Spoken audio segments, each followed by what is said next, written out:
നെയ്യപ്പം തിന്നാനിട്ടോ നെയ്യപ്പം വാങ്ങാനിട്ടോ മണിക്ക് കല്ലിന്റെ കണ്ണും മുഖം വാടി. നിങ്ങൾക്ക് എല്ലാവർക്കും നെയ്യപ്പെട്ടാണോ? നിന്റെ മറ്റേ ഒരു അടിപൊളി നെയ്യപ്പം ഉണ്ടാക്കിയിരുന്നു ആണോ?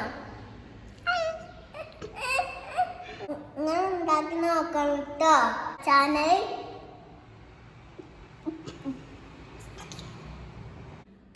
ഇഷ്ടപ്പെട്ട സബ്സ്ക്രൈബ് മറക്കരുത്. അനുവിന്റെ പാട്ട് ഇഷ്ടായോ? Thank U.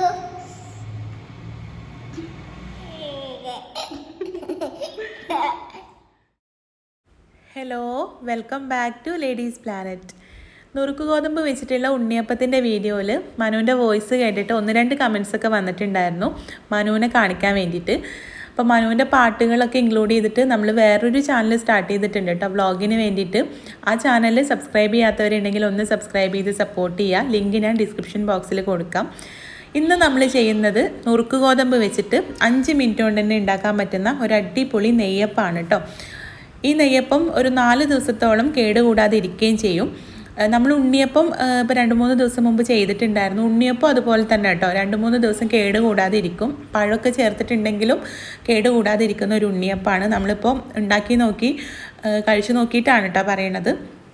അപ്പോൾ ഈ ഒരു നെയ്യപ്പം ഉണ്ടാക്കാൻ വേണ്ടിയിട്ട് ഞാനിവിടെ 1 കപ്പ് നുറുക്ക് ഗോതമ്പ് അരമണിക്കൂർ നേരം തിളച്ച വെള്ളത്തിൽ ഇട്ട് വെച്ചതാണ് കേട്ടോ. പെട്ടെന്ന് കുതിർന്ന് കിട്ടാൻ വേണ്ടിയിട്ട് അരമണിക്കൂർ നേരം ഇട്ട് വെച്ചതാണ്. സാധാരണ വെള്ളത്തിലാണെങ്കിൽ മിനിമം ഒരു 2 മണിക്കൂറൊക്കെ ഇട്ട് വെക്കാം കേട്ടോ. നല്ല തിളച്ച വെള്ളത്തിൽ അരമണിക്കൂർ ഇട്ട് വെച്ചപ്പോൾ നുറുക്ക് ഗോതമ്പ് നല്ല പോലെ കുതിർന്ന് വന്നിട്ടുണ്ട്. ഇനി ഇത് നല്ലതുപോലെ ഒന്ന് കഴുകി ഊറ്റിയെടുത്ത് മിക്സിയുടെ ജാറിലേക്ക് ചേർത്ത് കൊടുക്കാം. നമുക്കിത് നല്ല മയത്തിൽ അരച്ചെടുക്കണം. അപ്പോൾ ഞാനിപ്പോൾ ഇത് മിക്സിയുടെ ജാറിലേക്ക് ചേർത്തിട്ടുണ്ട്. ഇനി ഇതിലേക്കൊരു 1/4 കപ്പ് വെള്ളം കൂടെ ചേർത്തിട്ട് നമുക്കിത് നല്ലതുപോലെ ഒന്ന് അരച്ചെടുക്കാം. ഒരുപാട് വെള്ളം ഈ സമയത്ത് ചേർക്കണ്ട കേട്ടോ, നെയ്യപ്പല്ലേ, അപ്പോൾ പെട്ടെന്ന് വെള്ളം കൂടിപ്പോവാനുള്ള ചാൻസ് ഉണ്ട്. അപ്പോൾ ഞാനിപ്പോൾ ഇവിടെ 1/4 കപ്പ് വെള്ളം ചേർത്തിട്ട് ഇത് നല്ലതുപോലെ അരച്ചെടുത്തിട്ടുണ്ട്. ഇതൊരു ബൗളിലേക്ക് മാറ്റി വെക്കാം. ഇനി നമുക്കിതിലേക്കുള്ള ശർക്കര ഒന്ന് മെൽറ്റ് ചെയ്തെടുക്കാം. അപ്പോൾ ഈ 1 കപ്പ് നുറുക്ക് ഗോതമ്പിലേക്ക് ഞാനിവിടെ 4 പീസ് ശർക്കരയാണ് കേട്ടോ എടുക്കുന്നത്. 4 പീസ് ശർക്കര 1/2 കപ്പ് വെള്ളം കൂടെ ചേർത്തിട്ട് നമുക്ക് നല്ലതുപോലെ ഒന്ന് ഉരുക്കിയെടുക്കാം. നിങ്ങളിപ്പോൾ നുറുക്ക് ഗോതമ്പ് ഒരു ഗ്ലാസ്സിനാണ് അളന്നെടുക്കുന്നതെങ്കിൽ ആ ഗ്ലാസ്സിന് തന്നെ വെള്ളം അളന്നെടുത്താൽ മതി കേട്ടോ, കപ്പ് തന്നെ വേണമെന്നൊന്നുമില്ല. ശർക്കര നല്ല പോലെ മെൽറ്റ് ചെയ്തെടുത്തിട്ടുണ്ട്. ഇവിടെ മാറ്റി വെക്കാം. ഇനി നമ്മൾ ആദ്യം അരച്ചെടുത്ത നുറുക്ക് ഗോതമ്പിലേക്ക് 1/2 കപ്പ് ഗോതമ്പ് പൊടി ചേർത്ത് കൊടുക്കാം. 3 വലിയ സ്പൂൺ റവ ചേർത്ത് കൊടുക്കാം. 2 വലിയ സ്പൂൺ അരിപ്പൊടി കൂടെ ചേർക്കുന്നുണ്ട് കേട്ടോ. റവ ചേർക്കുന്നത് നമ്മൾ നെയ്യപ്പം ഉണ്ടാക്കുമ്പോൾ എപ്പോഴും പച്ചരി വെച്ചിട്ടൊക്കെ നെയ്യപ്പം ഉണ്ടാക്കുമ്പോൾ തരിയോട് കൂടിയിട്ടാണല്ലോ അരച്ചെടുക്കുക. അപ്പോൾ ആ ഒരു തരി കിട്ടാൻ വേണ്ടിയിട്ടാണ് റവ ചേർക്കുന്നത്. പിന്നെ നമ്മുടെ നെയ്യപ്പത്തിന് പുറത്ത് നല്ലൊരു ക്രിസ്പി ലെയർ കിട്ടാൻ വേണ്ടിയിട്ടാണ് കേട്ടോ അരിപ്പൊടി ചേർത്ത് കൊടുക്കുന്നത്.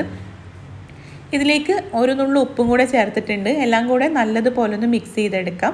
നമുക്കറിയാം നമ്മൾ ആദ്യം 1/4 കപ്പ് വെള്ളം മാത്രമേ നുറുക്ക് ഗോതമ്പ് അരച്ചെടുക്കാൻ വേണ്ടി ചേർത്തിട്ടുള്ളൂ. അപ്പോൾ അതുകൊണ്ട് തന്നെ ഇത് നല്ല തിക്കാണ്. അപ്പോൾ ഈ സമയത്ത് നമ്മളിവിടെ ഉരുക്കി വെച്ചിട്ടുള്ള ശർക്കരപ്പാനിയില്ലേ, അത് ഇതിലേക്ക് അരിച്ചെടുത്ത് ചേർത്ത് കൊടുക്കാം. ശർക്കരപ്പാനി കൂടെ ചേർത്തിട്ട് എല്ലാം കൂടെ നല്ലതുപോലെ ഒന്ന് കട്ടയില്ലാതെ മിക്സ് ചെയ്തെടുക്കാം. ഒരു ഹാൻഡ് ബീറ്റർ ആണെങ്കിൽ പെട്ടെന്ന് തന്നെ നമുക്ക് മിക്സ് ചെയ്തെടുക്കാൻ പറ്റും കേട്ടോ. സ്പൂൺ വെച്ചിട്ട് ചെയ്താലും മതി, കട്ടയില്ലാതെ മിക്സ് ചെയ്തെടുക്കാം. അപ്പോൾ ഇത് നല്ലതുപോലെ ഒന്ന് മിക്സ് ചെയ്ത് വന്നപ്പോൾ ഇത് കുറച്ച് തിക്കായിട്ടാണ് ഇരിക്കുന്നത്. നെയ്യപ്പത്തിന് എപ്പോഴും നല്ല തിക്കായിട്ടുള്ള മാവാണെങ്കിൽ പെട്ടെന്ന് വെന്ത് കിട്ടില്ല, അതിൻ്റെ ഉൾഭാഗമൊന്നും വെന്ത് കിട്ടില്ല. അപ്പോൾ അതുകൊണ്ട് ഇതൊന്നും കൂടെ ഒന്ന് ലൂസാക്കി എടുക്കണം കേട്ടോ. അപ്പോൾ ഞാനിപ്പോൾ ഇതിലേക്ക് ഒരു 1/4 കപ്പ് വെള്ളം കൂടെ ചേർത്ത് കൊടുക്കുന്നുണ്ട്. ഇനി ഇതിലേക്ക് 1/4 ടീസ്പൂണിലും കുറച്ച് കുറവായിട്ട് ബേക്കിംഗ് സോഡ ചേർത്ത് കൊടുക്കാം. നമ്മളിപ്പോൾ ഈ ഒരു മാവ് റെസ്റ്റ് ചെയ്യാനൊന്നും വെക്കാതെ ഇൻസ്റ്റൻ്റ് ആയിട്ട് ഉണ്ടാക്കിയെടുക്കുകയാണല്ലോ. അപ്പോൾ അതുകൊണ്ട് മാവ് നല്ല പോലെ സോഫ്റ്റായിട്ട് കിട്ടാൻ വേണ്ടിയിട്ടാണ് കേട്ടോ ബേക്കിംഗ് സോഡ ചേർത്ത് കൊടുക്കുന്നത്. ഇനി നിങ്ങൾക്ക് ബേക്കിംഗ് സോഡ ചേർക്കാൻ താല്പര്യം ഇല്ലെങ്കിൽ മാവ് ഉണ്ടാക്കിയിട്ട് ഒരു 2-3 മണിക്കൂറൊന്ന് റെസ്റ്റ് ചെയ്യാൻ വെച്ചാലും മതി. ബേക്കിംഗ് സോഡ ചേർത്തിട്ട് നല്ല പോലെ ഒന്ന് മിക്സ് ചെയ്തതിന് ശേഷം നമുക്ക് നെയ്യപ്പം റെഡിയാക്കാനായിട്ട് തുടങ്ങാം. ചൂടുള്ള ശർക്കരപ്പാനിയിൽ പെട്ടെന്ന് തന്നെ ബേക്കിംഗ് സോഡ റിയാക്ട് ചെയ്തിട്ട് മാവ് സോഫ്റ്റായിട്ട് കിട്ടും. നമ്മുടെ നെയ്യപ്പം ഉണ്ടാക്കാനുള്ള ബാറ്റർ റെഡി ആയിട്ടുണ്ട്.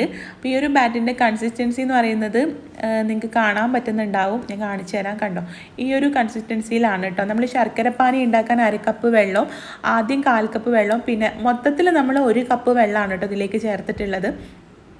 അപ്പോൾ നമ്മുടെ മാവ് റെഡി ആയിട്ടുണ്ട്. ഇനി നെയ്യപ്പം ചുട്ടെടുക്കാം. അതിന് വേണ്ടിയിട്ട് ഞാനിവിടെ ഒരു ചീനച്ചട്ടിയിൽ കുറച്ച് എണ്ണ ചൂടാക്കിയിട്ടുണ്ട്. നല്ല ചൂടുള്ള എണ്ണയിലേക്ക് ഇതുപോലെ ഓരോ തവി ബാറ്റർ ഒഴിച്ചു കൊടുക്കാം.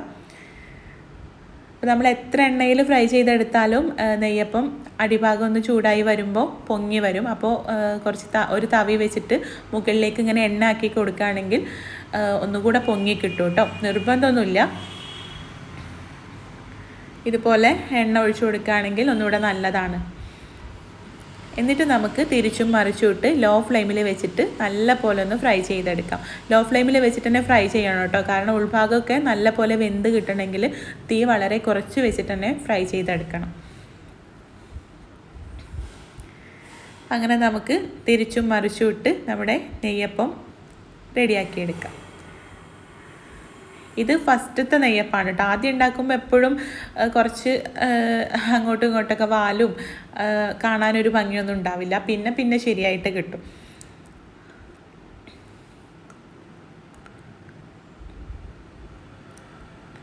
അപ്പോൾ ഇതുപോലെ നമുക്ക് ഓരോ നെയ്യപ്പം റെഡിയാക്കി എടുക്കാം. അപ്പോൾ ഇത്രയേ ഉള്ളൂ. നുറുക്ക് ഗോതമ്പ് വെച്ച് വളരെ സിമ്പിളായിട്ട് ചെയ്യാൻ പറ്റുന്ന നമ്മുടെ നെയ്യപ്പം ഇവിടെ റെഡി ആയിട്ടുണ്ട്. തീർച്ചയായിട്ടും നിങ്ങൾ ട്രൈ ചെയ്ത് നോക്കണം കേട്ടോ. നല്ല പഞ്ഞി പോലെ സോഫ്റ്റ് ആയിട്ടുള്ള അടിപൊളി നെയ്യപ്പമാണ്. പിന്നെ ഉണ്ടാക്കി സൂക്ഷിച്ച് വെക്കുകയാണെങ്കിൽ 4 ദിവസത്തോളം കേടുകൂടാതെ ഇരിക്കുകയും ചെയ്യും. 4 ദിവസമൊക്കെ നമ്മൾ ട്രൈ ചെയ്ത് നോക്കിയിട്ടുള്ളൂ. അതിനേക്കാളും ഇരിക്കുമെന്ന് അറിയില്ല കേട്ടോ. അപ്പോൾ എന്തായാലും നിങ്ങൾ ട്രൈ ചെയ്ത് നോക്കുക, ഇഷ്ടമാവും. ട്രൈ ചെയ്ത് നോക്കുന്ന സമയത്ത് ഫീഡ്ബാക്ക് അറിയിക്കാൻ മറക്കരുത്. അതുപോലെ വീഡിയോ ഇഷ്ടമായിട്ടുണ്ടെങ്കിൽ ലൈക്ക് ചെയ്യാനും ഷെയർ ചെയ്യാനും കൂടെ മറക്കരുത് കേട്ടോ. അപ്പോൾ നമുക്ക് അടുത്ത നല്ലൊരു വീഡിയോ ആയിട്ട് കാണാം. Thank you.